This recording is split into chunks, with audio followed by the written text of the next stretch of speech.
la difficulté avec l'acromégalie, c'est que le protocole est toujours un peu le même pour tout le monde.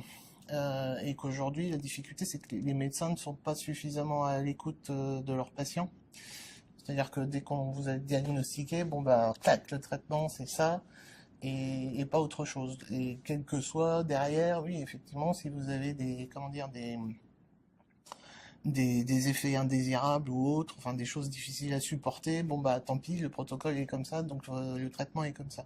Donc je pense qu'il faut pas avoir peur de se faire entendre par son médecin. Alors là, je parle des spécialistes, mais aussi du généraliste. Il faut surtout trouver un généraliste qui veuille bien entendre et surtout, il faut qu'il se renseigne sur la maladie, ça c'est essentiel.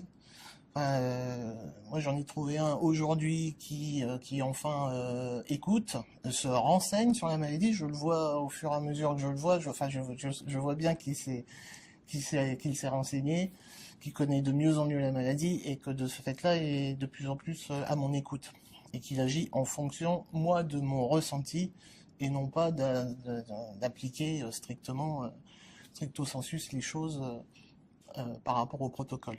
Sur les spécialistes, c'est la même chose, mais bon, quand on a après la chance, et ça c'est important d'être suivi dans un centre de référence, ce qui est mon cas, enfin, mon hôpital en tout cas est un centre de référence pour les maladies rares.